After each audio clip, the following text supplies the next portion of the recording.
What's up guys, welcome back to the channel. So in today's video I'm just going to show you what I've done with this Jeep so far, and then I'll be showing you the intake manifold which I already took off. There was a lot of guys that questioned and gave me some answers, and then there was some guys that actually phoned me, sent me emails telling me exactly what to look for on this Jeep. And one of the things that came back to the problem as for the smoking was the intake manifold, the swirl flaps. So I know my swirl flap motor is disconnected and that might be an issue, but I decided to eventually just take it out and have a look. So that was quite a mission, but let me show you the intake manifold. Okay guys, so this is the intake manifold. Pretty dirty, I must say, and it's definitely been off before. So here is what I found. I'm just gonna add some additional light. The swirl flaps is now closed, so let's open them up. Then number one, which is not too bad. Number two, also not bad. Number three is exceptionally clean. Number four is also quite dirty, and number five is completely caked up. I know it's very difficult to see with this light, but it's completely caked up. Then I already removed the sensors and I had the EGR out, so it is loose.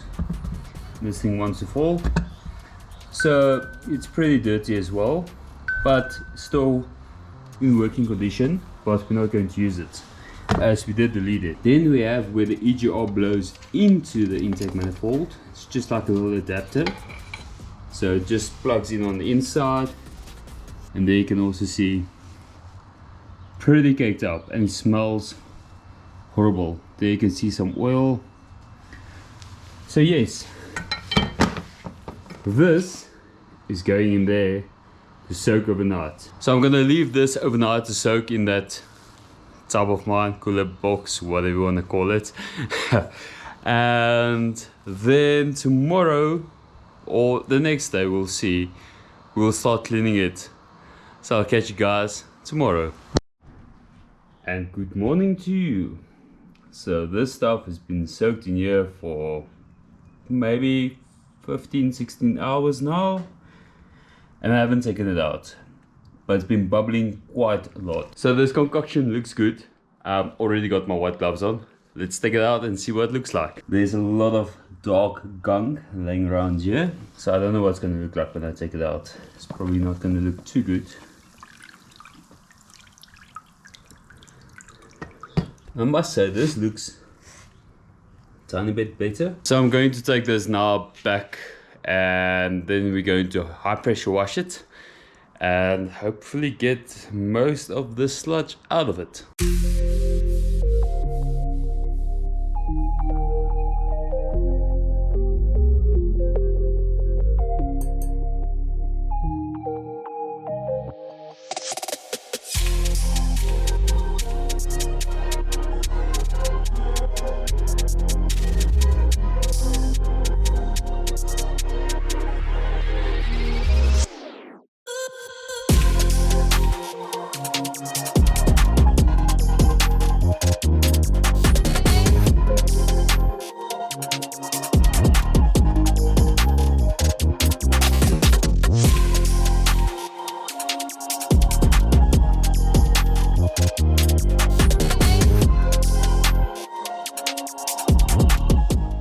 Okay, so she's back and clean, and it still shows some marks. I think the cleaner I used did some corrosion to this, but nonetheless, let's start.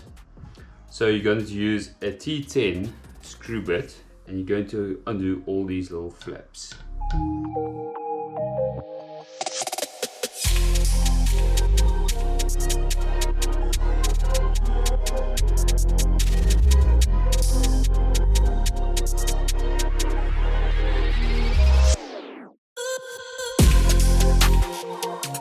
So now that we have all these little swirl flaps undone, I'm just gonna flip it over and hope it all just falls out.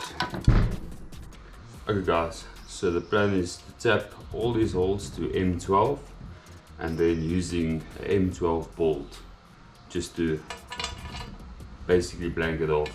And I'll be using some 3M polyurethane just to seal it, and I know it will never come loose.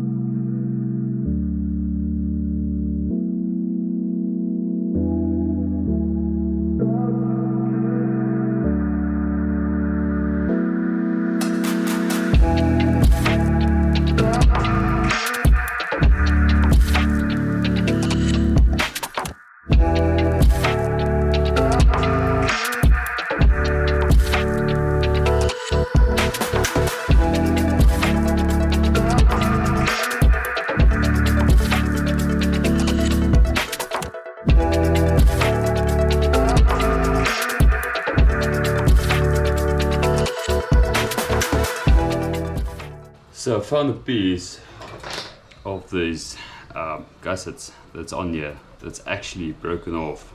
It's like, looks like that. It's just rubber, but still not something you want to go into your engine.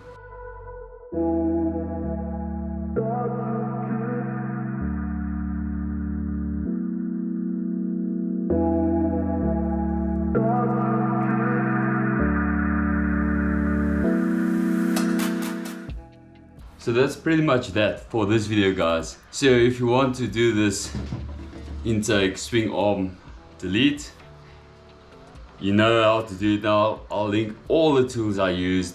Thank you all for watching. I do appreciate it. Keep safe. Cheers.